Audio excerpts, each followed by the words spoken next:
And here we are live. This is FishEZ, and thank you very much for joining us on this channel. I want to give my heartfelt appreciation for all the members who are members and those who we've been talking about the breeding projects here on the workbench these last few weeks. And of course, if you're not a member and you would like to join us tonight, that's great, because you don't have to be a member to be part of the live stream. Yes, if you have a question, please post and I will try to address those questions. And we'll also take an opportunity to review some things in the fish room and things that are going on in the life of FishEZ. Hello, Jeff, and thank you very much for joining us for tonight's live stream. And already a thumbs up. Yes, if you want to post a thumbs up, I really do appreciate it. And that is keeps the channel going.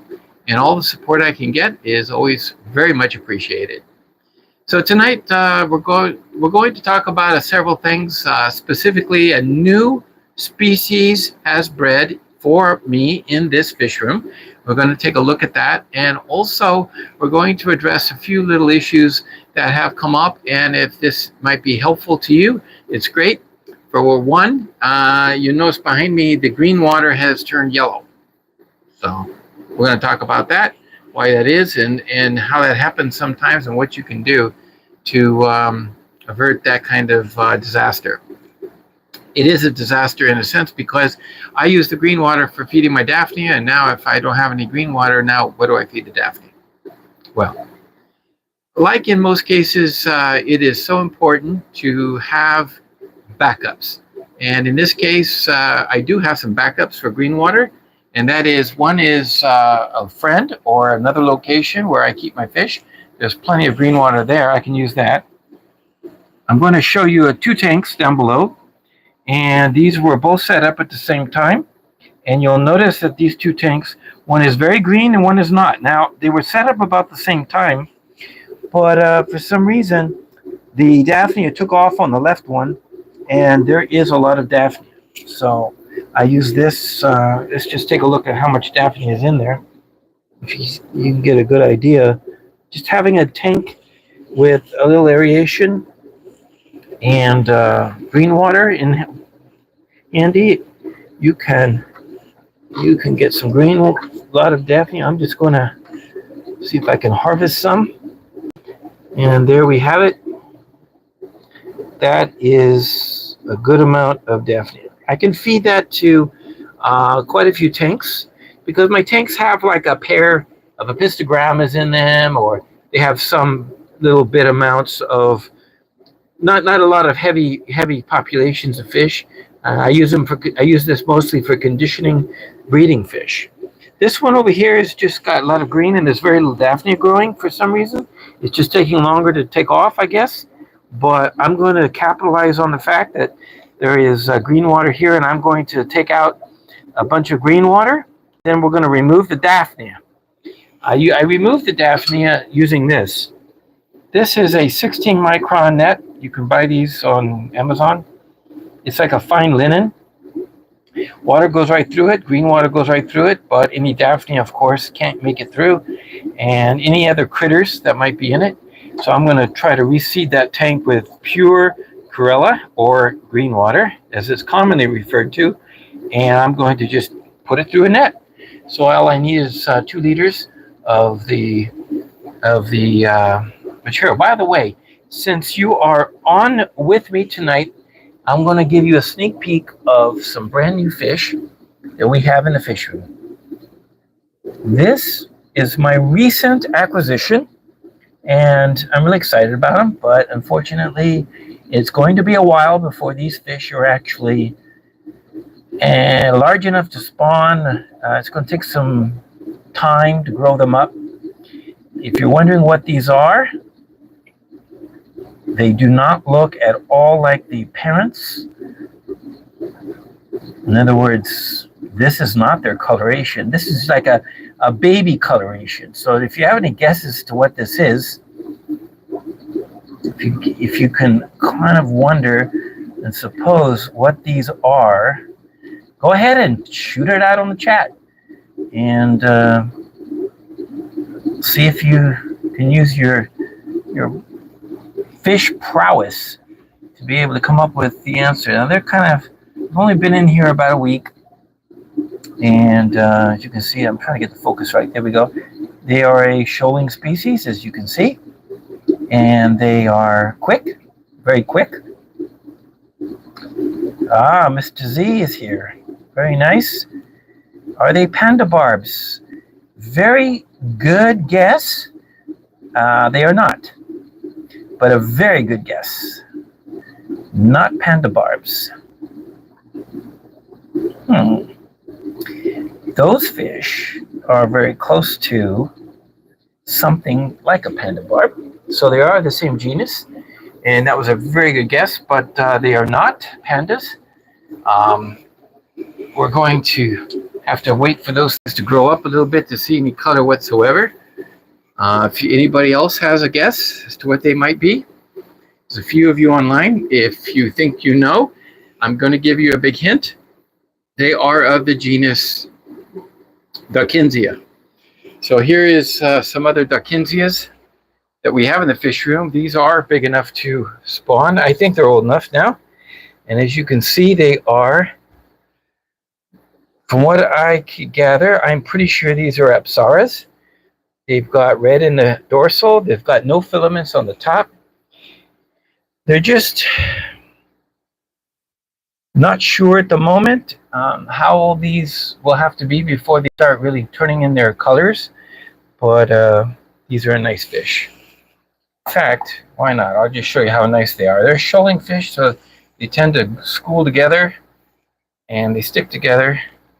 It's a fun sight to be. But they know, I think, this phone is always going to throw them off. But let's see if I can get them to eat some of this. I might have to stand very still. Oh boy, they don't like the phone, but here they come. Here they come.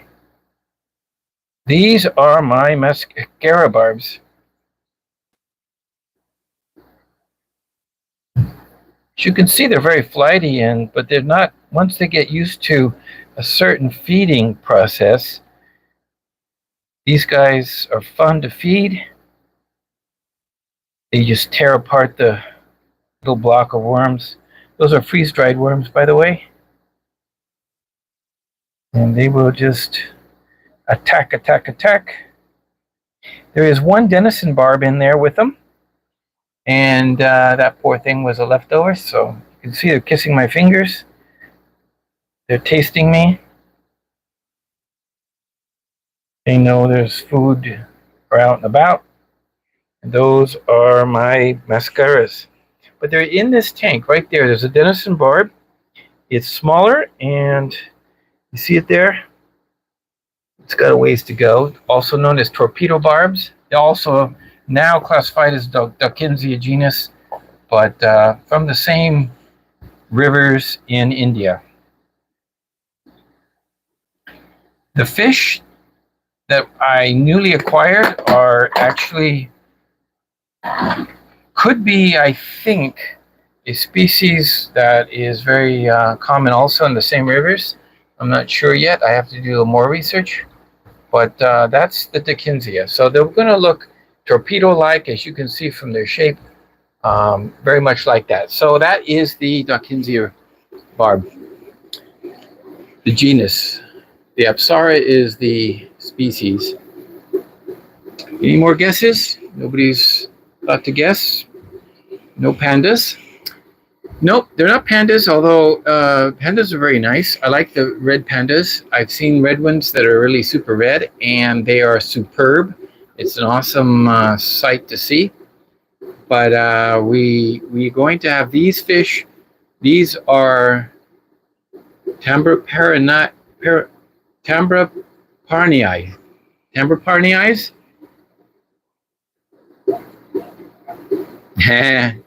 You missed it. Well, if you want to see those fish, we were guessing as to the new fish. We have some very small ones. They're Tambraparnii. And there is a common misconception behind those fish.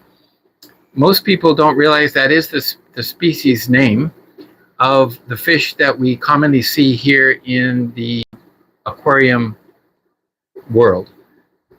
So the trade name is more commonly referred to by a species name that's not actually what they are.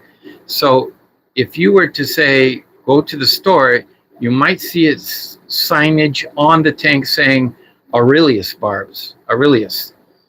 But when you do the research, you find out that the Aurelius barb is not that. It's actually, that's not what they're offering is not Aurelius barbs. The Aurelius barb doesn't even come into the captive. In other words, they're not actually imported. And it's the Tembraparnii that are actually the ones. But that's often the case. Sometimes that happens, and it just means a name is a name. Depending on how you view it, is sometimes it's a name that you commonly see in the trade, and then sometimes it's a scientific name, right? So sometimes they get confused, and that's what happens. And so it's very hard to change the name after it's been, well, put on all the lists, and everybody knows it is an Aurelius barb, but they're very nice. They're going to have some pinks and some black patches, and a lot of color, and they're going to have rays on the dorsals. They're a beautiful barb. So if you want to look that up, you can try. You'll find in many places label them as Tembraparnii and also Aurelius barbs. And if you're there, Chris has Aurelius barbs. I don't know if these actually came from Chris's stock. He was raising them out in ponds. I know last year, this year, I don't know if I haven't talked to Chris. We haven't chatted about it for some time. Hello, everybody, and Cosmin too. Thank you very much for joining us. We have another name, very similar problem with another fish that we're going to talk about tonight, and that is the pentazona. It's what every fish shop says, pentazona. But actually, the pentazonas, when you look back in the old books, you see what a pentazona looks like. A Desmopuntius pentazona is not actually at all what they have. You know, actually, the pentazona, if you look, as they get older, you look at the end of the tail, the caudal base, you'll see a sixth bar, and so it's actually hexazona. So there's another species, pentazona, but they're not even in the trade. But all the hexazonas get that name pentazona because when they're younger and when they come in, they only have 5 stripes. So let's take a look. I'm going to show you my hexazonas. I don't argue with people if they want to call it a pentazona. I really don't. You know, it's no big deal. You can call it whatever you want. You can call it a tiger barb, but it's not. But here's one right here. You'll notice at the base of the tail, there's 2 lines. One very faint. Now, in some specimens, the bar at the tail end is a little stronger than others. But these are captive bred tank rays for some time, for quite a few generations. And I think it's losing that 6th bar. But you can see it, that one right there above. They're the nicest tiger barbs you'll ever have. These are a little more elongated. They don't have quite that tiger barb shape, but they're super peaceful. They never bother a soul. They don't nip fins, and they shoal. And those are the females you're looking at. Those are the females. So we're going to take those pentazonas and we're going to be putting them into some breeding pan. Here is a couple males right here. They're a lot more reddish. They have a reddish cast on them. See them in the background? They're a little more shyer than these ones in the foreground. But those are the males. And they run well together, males and females. There's 3 of them right there. So we've got 3 of them. I think there might be 4 males in this tank. There's one right there next to the left of the ship. Looks like there's 3. Yeah, so these rosy barbs are right in the front. I do this and kind of coax them up to the top. Might help. 1, 2, 3. Yeah. Oh, wow. 1, 2, 3. I thought I saw 5 for a second there. There may be. So a good number of males. So what we're going to do is we're going to start our next breeding project, which I promised everybody for so long. And I'm going to reveal the secrets tonight as to how to breed these beautiful fish. There's 5 females right there. Okay, so what makes them different? Over here in this is our lineup, what we call the workbench. Tank 1 is empty, tank 2 is empty. Tank 3 has a nice batch of, this was a round robin attempt. We first put longfin rosies in here, then we put the checkered barbs, but all we got out was checkered barbs. So the longfin rosies didn't breed. I only gave them a day to do it, but they didn't do it. As you can see, the checkered barbs are doing nice. It's going to be a nice little batch. Next to them, we tried checker barbs first, and then we put in albino cherry barbs. And the first one, again, only in there one day, did not do it. The checker barbs, I did see some at one point. I don't even see any now. But these are the albinos. Sony G is here with us. Thank you very much for joining us tonight. We're looking at the 2 batches that resulted from our round robin efforts, but it turns out that I think the best way to raise these fish or to breed these fish is just to go dedicated, maybe leave the parents in for 2 days and don't swap out with different species. This makes it easier in the end to keep them from getting all mixed up. You have to sort them later if you mix them anyway, yeah? It saves a lot of work. But it looks like there's a good 40 or so in each tank. These tanks, though, are empty. In other words, we cleared out the albino cherry barbs that were here. And this one was part of the process also. We used some black ruby barbs first day. Nothing happened out of them. And then we put in a pair of the hexazonas and we got nothing. 3 fish actually grew up in this tank, and when they got big enough, I realized for some strange reason, even though there were no checkered barbs in this tank, they were checkered barbs. So because I'll show you how to tell a checkered barb fry from all the others. The pentazonas, the black rubies, tiger barbs, they all have stripes, so they're going to be bars on their bodies. But on checkered barbs, it's a little different story. They don't have the bars. But if you look real closely, they're speckled. And these spots, speckled spots, dark speckled spots, appear in certain locations on the fins.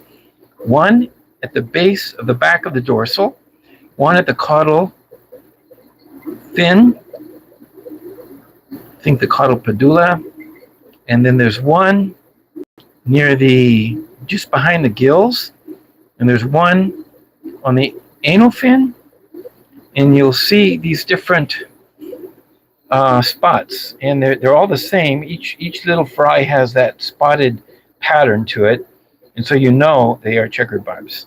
I have not seen or had any other species that resemble this kind of a pattern, so it makes it very easy to know right away what kind of fry it is. I knew that these were not rosies. Rosies would only have one big black spot near the base of the tail in the caudal peduncle, and the rosies wouldn't have anything else. But with so many spots all over them, I know that these are checkered barbs. Anyway, what is different about the process that I would use for the hexazonas? Here it is. What we've done is we set this tank. We put in RO water, so we've got some very soft water. It's very low TDS. We put in the traditional bottom, fake bottom, so that the eggs will fall through. We're supporting that fake bottom with some, some white, what do you call it, egg crate material. And so this setup includes, I'm putting in some lots of lush plants. There is we've got the moss. That is the moss that is in the center, and it's a nice big cluster. But I also put in some overhead, and there might be there's some hornwort floating in the top, and then there's this is guppy grass or naja grass, and that's in the center of the area. So you see what it does is it really hides these fish. These fish are so shy. I've never ever in my life seen actually them spawn or spawning activity. But I leave them in here for 3 days, and then I take them out, and then I wait. And if I get a spawn, it will be obvious after a number of weeks, because even the fry, when they come out of the spawning, the hexazonas are super shy. The fry don't come out. Like, you see how these fry are all over the place? They're almost like, oh, I'm just cruising about looking for food. But these things stay hidden. They see me, I guess, and they dart away, and they stay hidden always. And finally they get so big that there's no choice, and they don't have any way of hiding, and they have to come out. So that's how we do it. So the other thing is, one more little caveat. It's very important to know about breeding hexazonas, and that is they don't do as well in pairs. But what I will do is set up a nice little small shoal, and they do well. Now, if you had tiger barbs, sometimes the two males in a tank of a breeder tank does no good, because they start fighting with one another for dominance, and they just ignore the females. Bad way to breed fish when you're trying to get the male and the female to get together. But in the case of the hexazonas, they don't spar like the tiger barbs. I've never seen males attack one another. They just seem to like to swim together, kind of float together, shoal together. And so they do very well. I'm going to then I have 2 tanks here. We're going to give it a double possibility, because we really want to get a nice batch.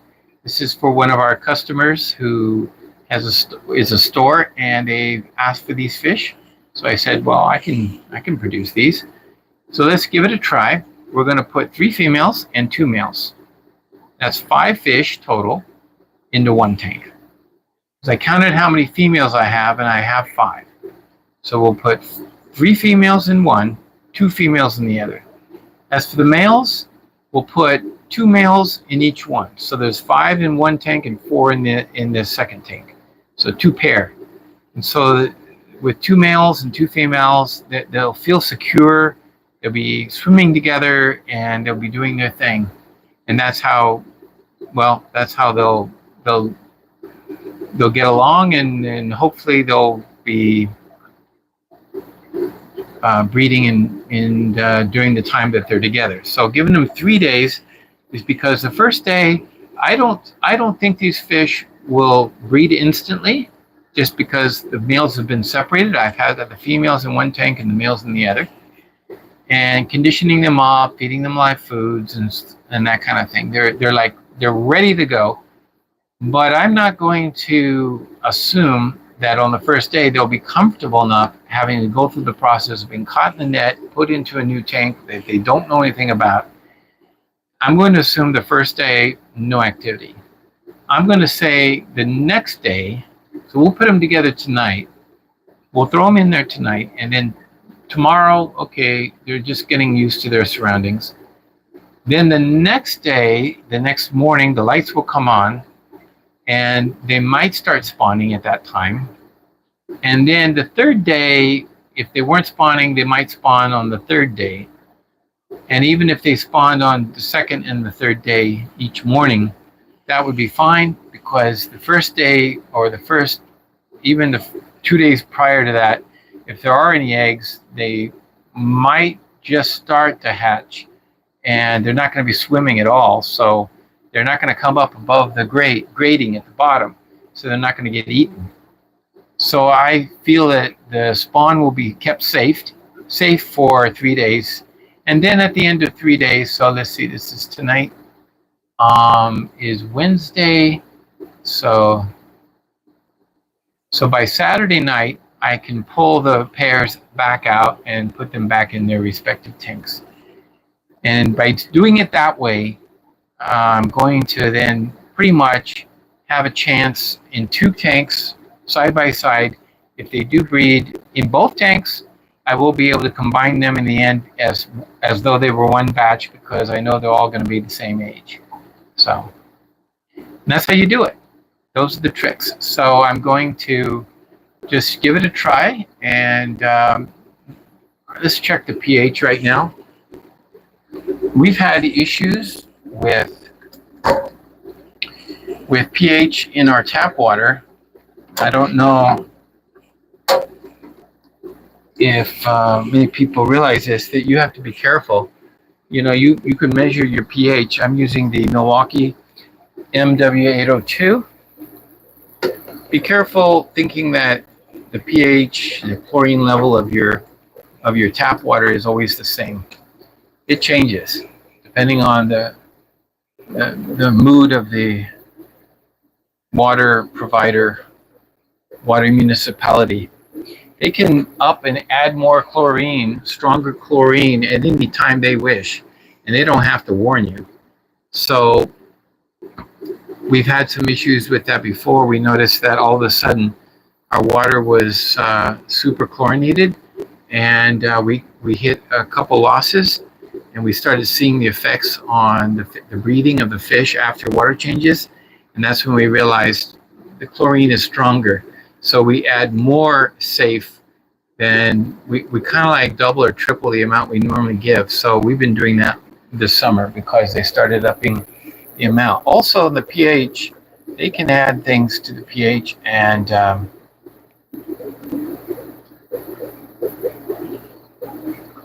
okay, this is interesting. This is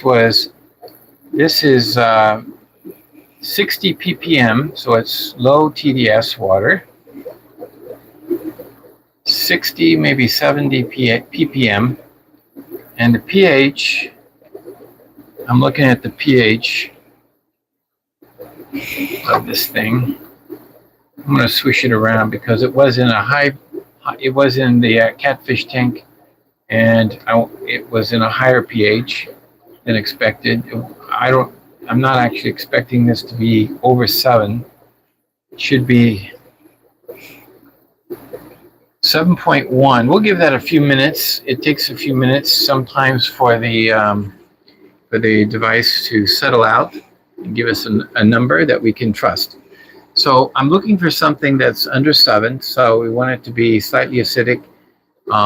If it's actually for breeding hexazonas, I want the pH to be lower. And I guess what I could have done is put in some of our filters and shown how to drop the pH to something. We could even go as low as 6.0, 5.0. We can change it using peat moss. This says 7.1, so this is not at all what I was expecting. I was expecting something a lot less. Let me, I'm going to check my RO water. I'm just going to take a container, add some of the RO water from the barrel, and I'm going to then put the meter in there and see straight, because that's been sitting there for 2 or 3 days. Okay, some water, RO water. All right. Okay. We're going to check just straight RO water from the tap. No additives, nothing. Let's just give it a check. That says 7.1. Okay. Well, there you go. See? So just the RO water. This water has increased its pH just sitting here. The water the water out of the tap is 6.5 and it's dropping. So what I can do in this case is I've got a full tank of water. I can do a water change. 6.4 and it's still dropping. So that's more like what I want it to be. I want it to be much less than 7. So that's maybe what I'll have to do before we put the fish in. Just do a water change. I don't usually, since now the tap is kind of around 7-ish, 7.0, I usually don't worry about when I move the fish. I just plop them in the RO water, and the pH is not that much different. It's just that it's got a lot less TDS, and so if my RO meter shows it's within 1 shall we say one pH of a difference, then I don't worry about it. Fish don't seem to be affected by it. Yeah, 6.3 now, so it's dropping. So this is ideal. 6.3. That's what I would want it to be. So we'll do that. We'll change the water out, and then we'll put the fish in. Let's see. Any questions? Has anybody had any questions? No. I recently got some checker barbs. That's why I came. You know, I love the checker barbs, and you saw the ones that we have there. They're very metallic blue. I've had some of the males get super dark, almost black, and when they're in the condition they are, they're a gorgeous barb and very peaceful also, good for a community tank. Do not nip fins. They're just a nice fish. And when I put my checker barbs together, you can see I've got, they just go to town. I never have a problem breeding them. They're very easy to breed. So it's a good beginner fish, and I recommend if you want to have a good number of them, all you need to do is raise up a small, you can buy a few, like you could even buy 6 of them, separate the sexes, and put them together in one of these kind of tanks, and you might get 30, 40 fish. My biggest batch of checkered barbs, my biggest batch of hexazonas I know was close to 80 fish in one setting. Hoping to get something like that again one day. That was a very, very nice opportunity. And the other one, the checker barbs, I don't recall, but I've gotten 50 or more. Yeah, so you can get a good, nice group of them. Barbs just do well in groups, and they look better and they act better, and they're just so awesome. Thank you all for joining tonight. Looks like there's not a huge crowd of us, but let me share with you now the feature I mentioned at the beginning of this live stream, and that is we want to look at the new fish that have spawned, and let's take a look at those fry. We got some. For me, it's a personal first again for a new species, and this is where they're at. There's the mom. Let's see if we can spot the fry. Did she do it? She take them on the back? You were out in the front earlier. Oh, I think they're right there. Let's see. Where are they?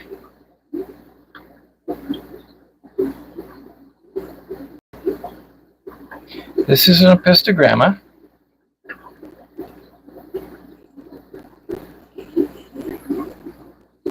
Boy, I know there's at least 25 fry.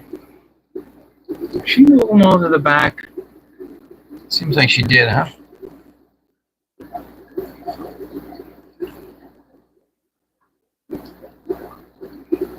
Oh, I see them. See in the back corner? You see all the reflection. Look in the reflection of the glass. They are in that back corner. They're just little things. There's about 25. I removed the male because I have extra females. The dad, actually I didn't remove the male. It was unfortunate, but I found him after the fry came out, or about to, I guess she attacked him, and I didn't notice the aggression, and so he died. But I have one more male here. Here's what the male looks like. He's chasing that female. I'm waiting for them to spawn. It's getting to be a common thing around here. Males and females not getting along, but this is actually what the males look like. The females are yellow, the black markings.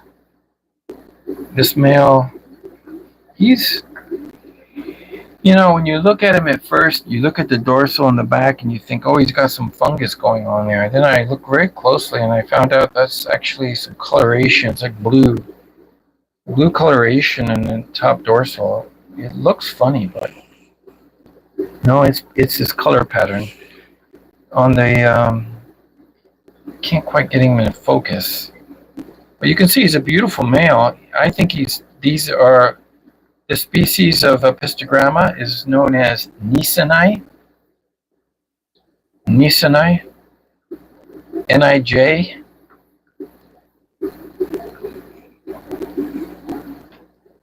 Nisani, and they are, this particular line is very, very reddish. It's got some good color. Really nice. So we're hoping to get that, really keep that going. That would be really nice. I did pull out last night. We pulled out of the egg trap a whole bunch of eggs, but I've had some real issues because of the pH being not high enough. And this is an African cichlid, or an African catfish. So the catfish here, I got the light off. I turn off the lights for these fish, so all you see is reflection. But on the Lucipinus catfish, what I've done is notice that I kept pulling out eggs, and they keep fungusing up, and nothing happens. And then I realized the pH, when I normally breed these, is up like 7.8. That's what my tap water used to be. But now it's not 7.8. It's something a lot lower. So that's the issue with those eggs. And so I decided I'm using a product. I'm going to hopefully this will work. I'm just trying to I'm using an alkaline buffer. This is by Seakim. And I'm using an alkaline buffer, and I have raised that tank's pH from 6.7 all the way to 7.8 and 7.7. So that's where it should be. And it took a number of days to do that using this. But I got eggs last night with 7.8 pH, and I'm anxious to see what happens. When I pulled them out, this time they were not all fungused up, so I decided to do something. I put them in a container, and I put 1 drop of methylene blue. I don't usually do that. And let's see what happens. I don't know if there's any fungusing. Just 1 drop is all. Did we get any hatching? It's been, usually they hatch within 36 hours. Let me get a spoon and look. I want to start diluting.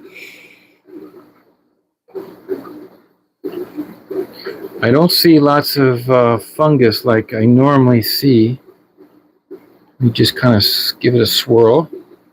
We're just swirling a little bit. I'm not getting too violent, but I just want to kind of stir them up. Sometimes I've stirred them up, eggs like that, and all of a sudden, boom, boom, boom, they all start hatching. The motion sometimes does that. But I'm not seeing fungused eggs. But are they fertilized? And the reason I say that is because the low pH, I think, is the cause of infertilization.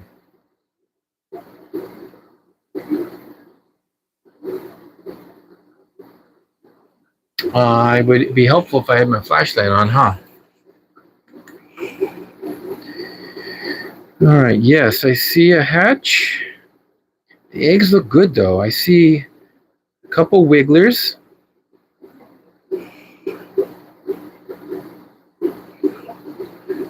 But the eggs look so much better than before. In fact, I can see through the eggs, and I see wigglers, not wigglers, but I see baby fish. This could be a big turnout, but this would be a big success because I have pulled out probably for the last month. If you look at the dates, I'm going to read to you the dates: July 2nd, 9th, 17th, 12th, 14th, 16th, 26th, and this is the 29th. And every one of those previous ones, I got very few fry, like one or two, to survive. Why? Out of maybe a couple thousand eggs, they weren't surviving, and I think it was the pH. But these eggs look very translucent. Another thing I'm doing is I noticed that the air conditioning in the house is running, and so the problem is that this room in the summertime is cooler because of the vent, and I can't stop the air from getting in here, and cold air is blowing into the room, so it drops it way down, and the temperature can be really cold, too cold for proper hatching. Now this is what I'm doing. I took this device. This is a Lowell's breeder box, and it has a heater in the base over here, and it's set for 80. You can see 80 degrees temperature, and it's flowing water, but I don't want to put the eggs directly in there because if I did, there is an issue with Lucipennis, and I only know this because I know this, but this is a good tip for you to know when catfish, when they start swimming around. If I were to use that little spongy stuff that goes into the weir to prevent the water from them going into the tank, it could be an issue. They will get stuck in this sponge. How do they get stuck? Well, they immediately start growing out of the sides of their face little spurs, and they will see something dark, and then they love to go where a cave is and where it's dark, so they start burrowing in, trying to get into the sponge, and then they can't get out, and they'll die there. So you never have black sponge in with your Lucipennis, the fry anyway, when they're very small, because if they're as big as the holes in your sponge, you can see this kind of material, they're going to get caught in those and you lose them. I already know about this. Greg Sage on his video, or I think in conversations I've had with him, we've talked about that many a time, so I'm very careful. What I might end up doing though is letting them grow in this particular device, but not even bother to put a sponge in there and just let them go into the tank or whatever. Maybe that's the way to go. But anyway, for now, I'm just going to take this jar and I set it in the tray. And if the water is 80 degrees and kept at 80 degrees, this jar is going to stay at 80 degrees also. So that's how I keep them warm. And I think that will make a big difference in their hatching. So I see already, based on the pH adjustment and the temperature adjustment, it looks like we might be able to get a nice batch out of those.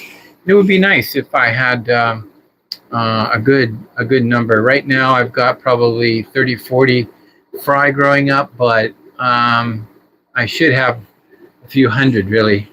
That's what we should be producing, because there's a big demand for those, and I'm not breeding enough. So our meter right here, we're just checking it now. It's been a while. So in the pure tap water, it is gone down to 6.1. So that's, I say tap water, but pure RO water from tap. So with no additives, nothing, it's just make the RO, it removes the impurities, and the pH is then automatically lowered.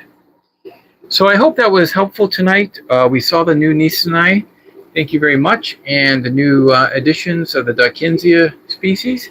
And also we have our little plan here. So in our next live stream, I will be heading to a vacation at the end, towards the end, or around the 20 something in August. So I'll be going out to California for a few weeks. So we're going to have to deal with that, but we'll talk about that before as it gets closer. In the meantime, we've got this issue. By that time, we will know if we have some fry in these tanks, some hexazonas, and that will be fine. And then I'll just pull these tanks and take them over to where they can be cared for by my partner Malik, who also is partners with me on aquarium.biz, and we'll have him take care of the little fish as needed while I'm away. Then when I get back, we can start all over.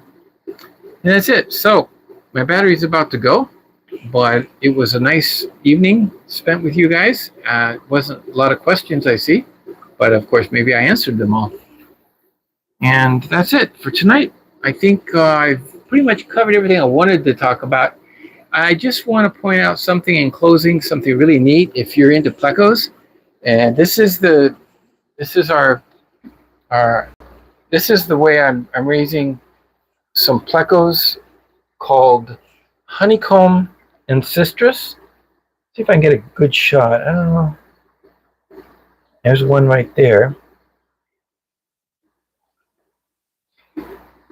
I have a nice batch here. These are L519s. I have a nice batch here. None of them have died. They're doing very well. And I'm going to give you an idea. This is aeration, extra aeration. So they got some nice flow. I give them a zucchini piece, and I give a fresh zucchini piece every other day at least, and a small piece so that I can just refresh it, and that makes a big difference. And on top of it, I give them fry starter. This is fry starter food. It's actually Dr. Basilier, but you can use pretty much any fry starter. I'll show it to you. This is a fry starter. It's a powder, and I put a small, about 1/64 of a teaspoon, which you're wondering how I know that. Well, this is the teaspoon. It's 1/32 teaspoon, and so I do about half of this, maybe even a quarter. So I just put a dab, and I put a dab. So I give them the zucchini, and twice a day I spread some of this powder, and they seem to be doing absolutely stunning with it. If you feed them on powder alone, you might have issues with their digestive tract. They need to have the vegetable matter going through them.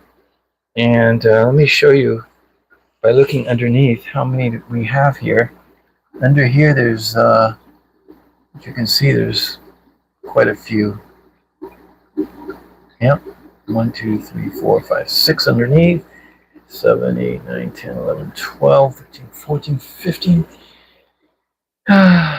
It's close to 19, I think, somewhere in there. And they're all doing great. So this is a setup. So I put a place for them to hide, and I give them a piece of zucchini and the powder. And and they're growing, and they're doing well. Now I had tried on the first couple of batches, just leaving them in with the parents, and that's this tank down here.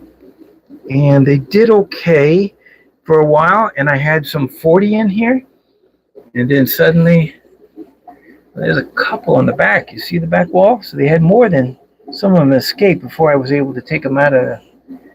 So those two, there's two more. I'm going to pull those out with the siphon, and there's an adult in the back corner. I leave it on blue light. I don't like to use particularly bright lights in here, and at night it's dark, and I give them, looks like they're ready for their zucchini. They do gobble it up quite a bit. The parents are really into it, but they've been breeding constantly. It's a trio, 1 male and 2 females, and they're just constantly breeding. Well, there's one that from the earlier batches sitting right there on top, and he's doing okay. He's the only one that survived. The other ones seem to have died off, and I don't know why, but I think that the parameters, finding food and everything in that particular tank, it's a 20 gallon. It's a 20 gallon, yeah, it's a 20 gallon long.